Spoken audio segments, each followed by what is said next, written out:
Hi, my loves. Welcome. Welcome to this workshop on self-awareness and the importance of self-awareness. I'm Sula Dimitriou. I am the author of You Have Always Been Enough. I'm so delighted that you have bought the book. I'm so delighted that you're here and watching this. This is a recording of a live workshop, which unfortunately I did not manage to record. So I want to make sure you still get access to this really important information about the foundation of self-awareness and the role that it plays in our healing and transformation journey. So, first up, practical things, a little bit of housekeeping.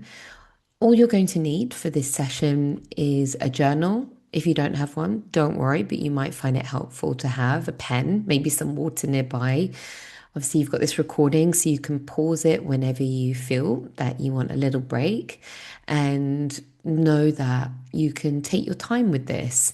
You know, at the heart of You've Always Been Enough is this cultivating of a compassionate relationship with yourself, being kind with yourself. So I invite you to start exploring that just in the way you even approach this workshop and our time together. I'm going to suggest that we both just, or we all, pause and just take a collective breath, just a sense of deep breathing in through the nose and exhaling to release through the mouth. Just having this sense of really arriving. Just take a few more breaths like this. And with each exhale, have a sense of really arriving into this place, into this space. There's nothing you need to do. You can just be here and be receiving for this time that we have together. How lovely. After your next breath, you can gently open your eyes and get settled in, get cozy. And I want to start talking about really why we're here today. So, first of all, just an introduction to who I am for those that are new. I am Sula, as I said before, and I am a somatic transformational coach. I'm an embodiment guide, and I am the founder of Soulshine Retreats. So, for nearly 15 years, I've been running transformational immersive experiences for groups in retreat environments. And I also work one on one for deep inner transformation and in group coaching programs. So, that's a little bit about me. And the book, You Have Always Been Enough, a healing guide to self love and inner freedom, is a culmination of 15 years, longer really, of my healing journey. A journey that began with a lot of trauma, a lot of pain and suffering, anxiety, depression from my early 20s, and this kind of dedication to believing there has to be another way and setting out on a path to really work out what made a difference, like what would really help me find freedom.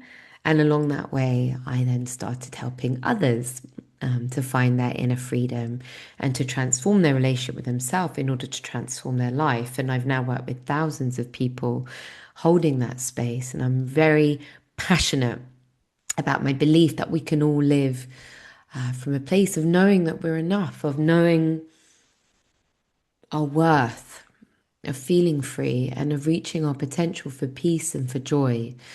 And so, You Have Always Been Enough is really a journey home to yourself. The heart of this work is about transforming your relationship with yourself in order to transform your whole life from the inside out. It's not a book for fixing yourself. It's not about meeting yourself with solutions to be a different person. It's about understanding who you are, how you've become that way, what from your past has shaped you into this version of yourself that you are today, and how can you support your system through the relationship that you have with yourself to experience greater freedom, to experience more kindness, and more emotional resilience, not from a place of fighting and battling through, but a soft place, a place where you trust yourself. And that is a deeply powerful and empowering place to live our life from, because what it allows us is to feel our steady center within us rather than trying to project the need for our steadiness on what's happening around us. Because I'm sure, as many of you experienced, life will keep on lifing, as I say.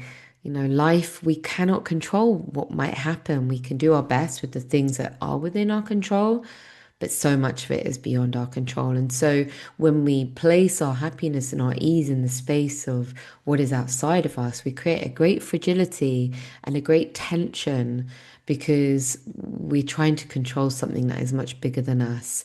What happens when we build this inner relationship is something really beautiful. It's that we go, okay, whatever happens around me, I trust that I can meet it because I trust that I can meet myself. Doesn't mean it'll always be easy. Absolutely not. We're not trying to bypass these challenging moments in our life, but it does mean that we can say, I trust myself and I can experience life without turning against myself, which is really transformational. And so, the intention of this book, through many practical, tangible tools, is to help you become a safer, kinder, and more compassionate place for yourself to land and to rebuild that inner relationship so your external life can really begin to change in a sustainable way. It's not a one and done process. So, this book, when I wrote it, my sense is it's a guide that you're going to keep coming back to. I actually recommend that you maybe read the book through in one go and then come back and do the practices and come back and go deeper and deeper into the layers. And step two, especially, which we'll be talking about in a later workshop, you really are invited to keep coming back and to keep meeting different parts of yourself and to keep processing and deepening. And so this isn't a one and done. This is a lifetime journey. It's a lifelong journey. And there's something really beautiful about that when we say, I dedicate to nurturing the relationship I have with myself for my life. Sometimes, depending on the day, it can be like, oh, I'm so tired of doing all the work. And other times we can see it for what it is, which is a real gift as well to know that we are dedicated and devoted to cultivating inner friendship. Just as it's beautiful to recognize the friendships we have in our life, how beautiful when we recognize that we're in the same dedication to ourselves. And so this is the heart of the book. It's built around what I call the Soul Shine Way, which are these 7 steps which offer a roadmap for really getting to know yourself deeply from within, and then starts layering in the tools so you can start transforming your inner system, and in doing so, transforming the way you experience life. And all of that to say, all of that to lead to this moment today when we talk about really, or we begin talking about the very first step, or the very first step of foundations, which is awareness, or rather self-awareness. And if I were to capture that in one sentence, it would be, if there is no awareness, nothing else can change. So what do I mean by that? If we cannot be aware of what's happening within us, then things can't change, right? If we can't recognize the ways in which we're suffering, then we can't find new ways to be with ourselves and to respond and to heal. There's a quote which anyone who's ever worked with me will know it, which is, between stimulus and response, there is a space. In that space lies our freedom and power to choose a response. In our response lies our growth and our happiness. And we're going to come back to the essence of this quote, which is often attributed to Viktor Frankl. Actually, it was a quote he took from somewhere else that is unknown, but he really spread the word of this quote. And for me, this quote made sense of mindfulness practices, of self-awareness, and of its role in the healing practice, in the healing journey, because it really helped me have a tangible sense of what was happening when we build, or what is happening when we build self-awareness. So, self awareness, what do I mean by this? It's really the capacity to notice what is happening inside of us. It helps us to see our thoughts, our emotions, our sensations, our reactions. It helps us to notice when our inner critic is there, when our perfectionism is there, when we're responding to something from a place of reactivity. It helps us to notice and to start shifting from automatic, often subconscious patterns. And so, with awareness, we really begin to reclaim choice in a way. And self awareness isn't about getting stuck in the analytical, it's rather about noticing what is here. And this is the first chapter of the first step of foundations. The second aspect of step one of foundations is self-compassion. And that's because if you imagine self-awareness is like finding the pause, self-compassion is then how we can respond in that pause. And these are known as the wings of freedom because together they really allow us to break free from unconscious patterns, automatic, subconscious reactivities, and to find new ways of being. And I've seen this, with so many of my clients. It's not that life and all the challenges it might bring just disappear.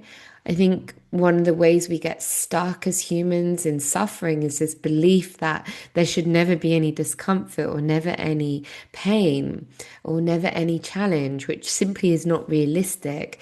And what I really love about the self awareness practice and the practices we're building on is that they say, it's okay. This is part of the human experience, having difficult moments.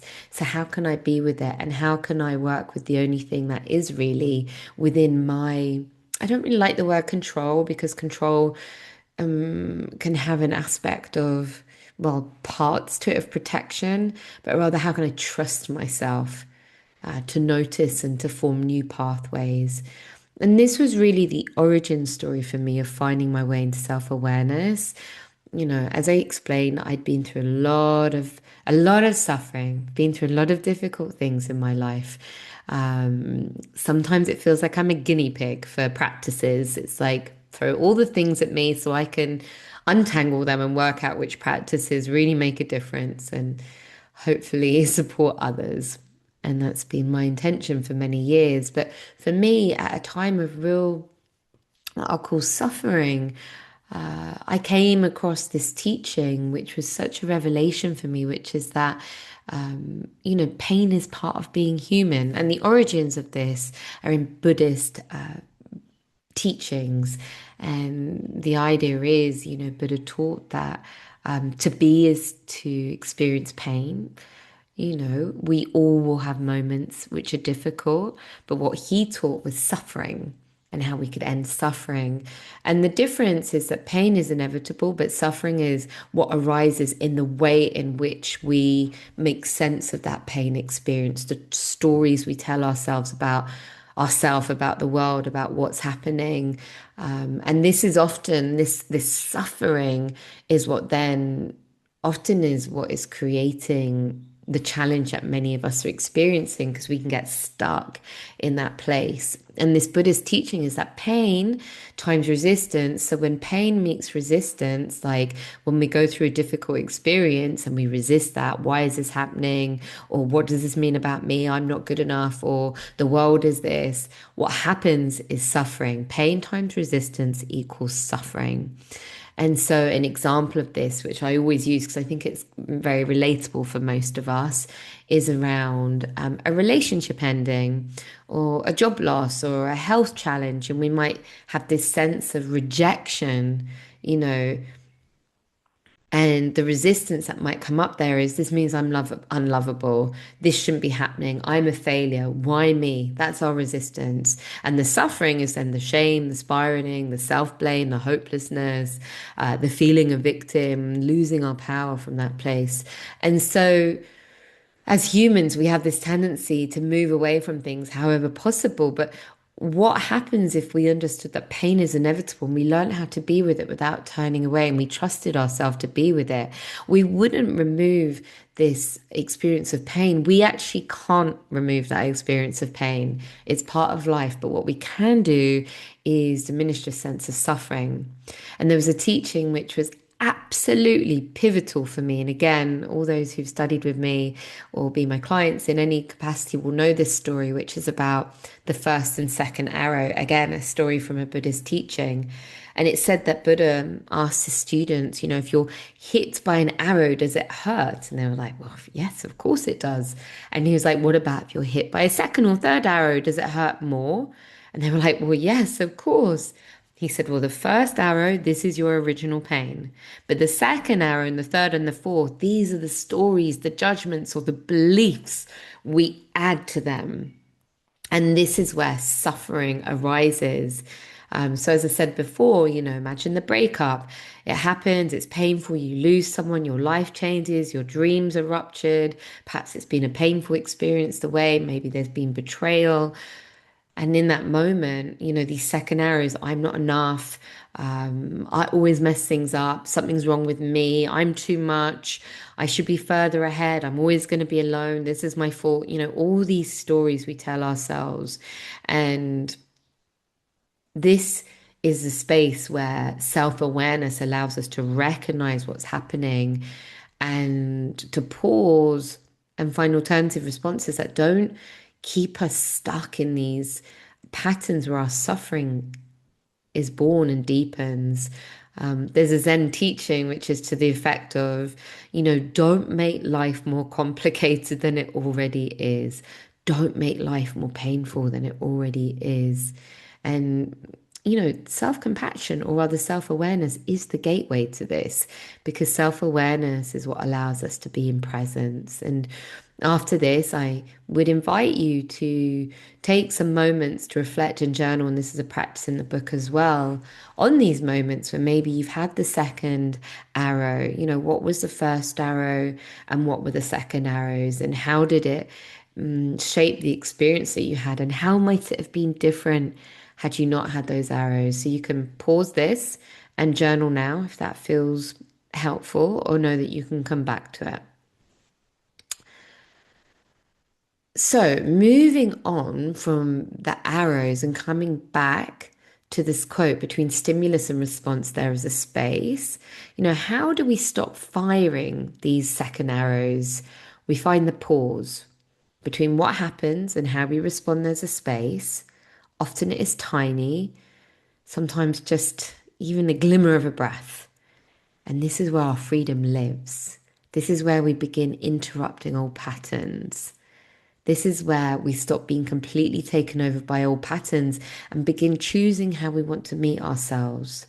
So if the inner critic arises, for example, we can pause and we can notice. If someone triggers us, we can pause, we can breathe. And in each of those moments, you reach for your phone, you can pause and ask, what is going on here? And this is where, as you go into step 2 of the book, you'll really start learning much more about what might be arising, what might be happening that's leading to those reactivities, those beliefs. But in order to get there, we first must need that pause.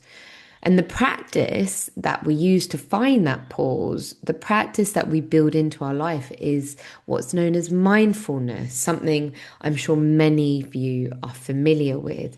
Mindfulness, which is really the awareness that arises through paying attention on purpose in the present moment without judgment. And that's in the words of the great meditation teacher, Jon Kabat-Zinn. Mindfulness is awareness that arises through paying attention on purpose in the present moment, non-judgmentally. It's about saying, how is it now? And being curious to stay with what is here. It's not about just blanking out. It's not about the mind just going silent because you're human. So rest assured, it's completely natural that your mind has thoughts pinging about. But it's about noticing. It's about becoming what we call like the witness to our thoughts And this is what trains our self-awareness. And every time we recognize, oh, this is what's here now, I'm feeling this or I'm thinking this, we're starting to build our capacity to find that pause. And when we find that pause, we can name it without becoming attached and lost in it. And there's another great teaching again. I know that many of my students and clients will know this, which is about Mara. The night before Buddha's enlightenment, he sat beneath the tree meditating, and all through the night, the god demon, or rather the demon, Mara, kept coming and tempting Buddha with all these experiences that can leave us really feeling tempted into unconscious patterns that lead to pain, or rather lead to suffering. So it came with greed, with doubt, with jealousy, with desire, just trying to take Buddha out from the awareness and the presence that he had in that place of meditating beneath the tree. And each time Mara came, Buddha wouldn't ignore Mara, but rather he would say, I see you, Mara, and invite Mara for tea. And the essence of this teaching is we don't turn away from things, we welcome them in and we name them. I see you, anger. I see you, sadness. I see you, inner critic. And we welcome them in to sit with them. And this act of witnessing, naming, welcoming does something powerful. It creates that pause where we stop being blended with the experience and start being able to be with it in new ways. And that, my friends, is the doorway to liberation. So we practice mindfulness through meditation generally.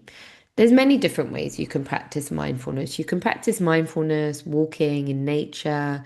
You can practice mindfulness in any moment. You can be in a queue, and I invite you to try this in a queue for the supermarket rather than reaching for your phone. Pause, notice what is here around you. Mindfulness is literally, can you be with what is here in the present moment? And can you stay with it? Can you recognize what is here? Can you stay with it without turning away? Now, the reason we use meditation as a practice is because it offers us a place to practice this skill. It offers us like a container to build the muscle of presence. And so I often think that, or I often share this idea of meditation practices like, learning to sail a boat in calmer waters. Well, some days it'll be calm, say some days less so. But the more we can learn to sail that boat, like in a formal meditation practice, the more familiar we are with it when we go out into life, and the more equipped we are to sort of notice in life those moments that are calling for our presence so we can break patterns or kind of circuit break the unconscious automatic reactions we might be living from. And so I'm not going to guide a meditation right now. Instead, what I'm going to do is record a meditation, which you have received with this workshop. Or you will receive with this workshop. And so you'll be able to have an experience of the meditation. Now, just to give you a bit more background and theory around that, when we come into meditation, in a presence practice, a mindfulness practice, we can use different anchors. And the anchors are the things that we're using to try and keep us in this moment. So we can use the breath. We can notice how the breath is in the body. We can use the body, like what am I feeling in my body? We can work through the senses. We can work through mantras. So we can use mantras, which are kind of words which we repeat, which have sacred meanings. They're very ancient words, often in yogic traditions, which is my background. And we find our anchor, the breath, the body, the mantra, and we stay with it. And we know that our mind will wander because you're human. And so the other aspect is, can I recognize when my mind has wandered as soon as possible? And can I come back to the moment? So we work with the anchor, We recognize, oh, my brain. There it goes, thinking, thinking, thinking, stories.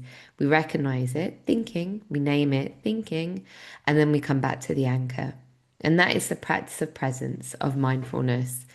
And it's so simple, and it is a lifetime practice. Believe me. And so once we come to the end of this workshop, I invite you to go and explore the meditation, or you might want to pause this and go and try the meditation and then come back. And once you finish the meditation, I invite you to journal on it a little bit. What did you notice? What was it like to meditate in that way? Was there judgment, frustration? How did you feel? And know that it's not a failing for the mind to have wondered, that this is the practice. This is the practice. And when you've tried this practice, I'd like to suggest that every day for the next week at least, you try and bring in this mindfulness practice. So once a day, you might just pause, take a conscious breath, just as we did as we began this session, and just ask, what am I noticing? What story am I adding? Like, what am I believing in this moment? And you might also, if you are open to it, explore the meditation that I've shared with you. It's not long, and you can bring that into your daily life. Perhaps starting in the morning. It's lovely to start in the morning with meditation if that's available in your life, because it kind of sets the tone for our nervous system. Many people, if you ask them, who meditate, if you ask them if they notice a difference in the days they do or don't meditate, all of them will say absolutely. And I feel like when we start with the meditation, it really sets a tone for the day. But know that it doesn't matter if it's not the beginning. Just make it in any moment. And even if it's 2 minutes, giving it a try. And so, just to come to an end of this, self awareness is what helps us notice what is happening. And it helps us to create this circuit breaker of moving from unconscious to conscious, from automatic to conscious, beliefs, actions, choices, feelings. And in our next session, what we're going to do is look at what happens once we've got that pause of self awareness. How can we then respond in new ways? And so, in the next session, the next workshop, I'm going to be talking about self compassion, the other wing of freedom of liberation. Because how we respond to what we find is the gateway to begin building this relationship for inner friendship. So I hope that you work your way through these 3 workshops. I hope they meet you in a way that feels supportive. Know that just by being here today is already a beautiful moment of self compassion, of inner friendship, of turning towards yourself. And every time you do that is another moment really of beauty and friendship, and you're filling up those inner reservoirs. So I look forward to sharing the next session, an introduction to self compassion with you, and to finding out how you get on with the meditation and these practices. Thank you so much for being here today, and see you soon.